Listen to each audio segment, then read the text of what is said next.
Selamat pagi, salam sukacita, dan salam bahagia buat kita semua. Masih dalam perenungan kita di Minggu Prapaskah. Mari kita bersyukur bahwa hari ini adalah hari yang Tuhan jadikan bagi kita untuk kembali kita melayani dengan penuh kesungguhan. Firman Tuhan dari Lukas pasal yang ke-22 ayat 39-46 menjadi perenungan kita di pagi hari ini. Demikian firman Tuhan dengan judul perikop di Taman Getsemani. Lalu pergilah Yesus ke luar kota dan sebagaimana biasa ia menuju Bukit Zaitun. Murid-muridnya juga mengikuti dia. Setelah tiba di tempat itu, ia berkata kepada mereka, "Berdoalah supaya kamu jangan jatuh ke dalam pencobaan." Kemudian ia menjauhkan diri dari mereka kira-kira seperlempar batu jaraknya. Lalu ia berlutut dan berdoa katanya, "Ya Bapakku, jikalau engkau mau, ambillah cawan ini daripadaku, tetapi bukanlah kehendakku, melainkan kehendak-Mu lah yang terjadi."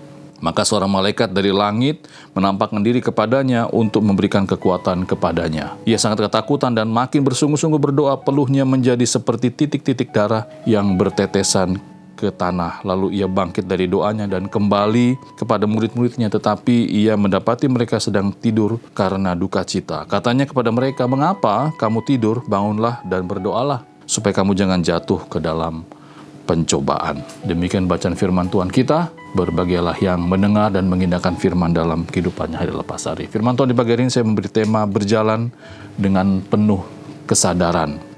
Kalau kita melihat firman Tuhan di pagi hari ini sebuah kisah yang sangat mengharukan sekaligus juga dipastikan situasi kondisi yang dialami oleh Tuhan Yesus adalah situasi kondisi yang sangat mencekam sekali. Dalam dunia medis ada istilah hematohidrosis, ya, itu situasi kondisi yang tergolong langka, yakni di mana seorang bisa mengeluarkan keringat yang sama seperti tetesan darah. Akibatnya kita bisa melihat ya bagaimana Tuhan Yesus karena situasi kondisi yang sangat stres sekali, karena dia menyadari bahwa situasi kondisi yang mengerikan akan dia alami segera. Dia akan mengalami aniaya, dia akan mengalami siksaan yang begitu brutal, akan mengalami penderitaan, bahkan dia sudah membayangkan bagaimana situasi kondisi yang akan dia alami.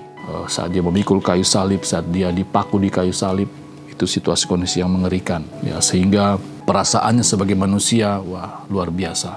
Tetapi kita bersyukur bagaimana Tuhan Yesus dengan rela hati mengambil tugas tanggung jawab itu. Ya, berkorban untuk kita. Yesus rela dengan sadar penuh bahwa jalan penderitaan yang harus dia tempuh, harus dia ambil.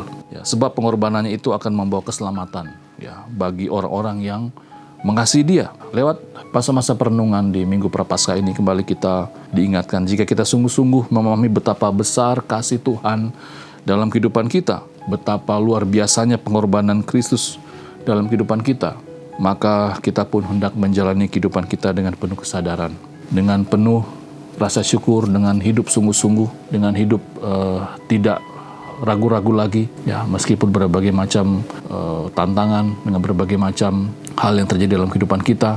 Kalau kita melihat betapa dahsyatnya kasih Tuhan dalam kehidupan kita, tentunya itu menjadi motivasi kita bagaimana kita harus hidup sebagai orang-orang percaya, sebagai orang-orang yang sungguh-sungguh mengasihi Tuhan. Mari kita berdoa. Tuhan Yesus, terima kasih, pengorbanan-Mu mulia, meskipun sebagai manusia Engkau menyadari bahwa rasanya berat, rasanya tidak sanggup untuk menanggung penderitaan ini. Tetapi karena Engkau memahami tidak ada cara lain, tidak ada solusi lain selain kematian yang harus diambil, ditempuh. Terima kasih Tuhan untuk kasih-Mu yang luar biasa, dan mampukan kami agar kami juga hidup lebih sungguh-sungguh lagi di masa-masa Prapaskah seperti ini. Dan hidup kami memuliakan Tuhan. Ini doa kami dalam nama Tuhan Yesus. Kami sudah berdoa dan bersyukur kepada Bapa di surga. Amin.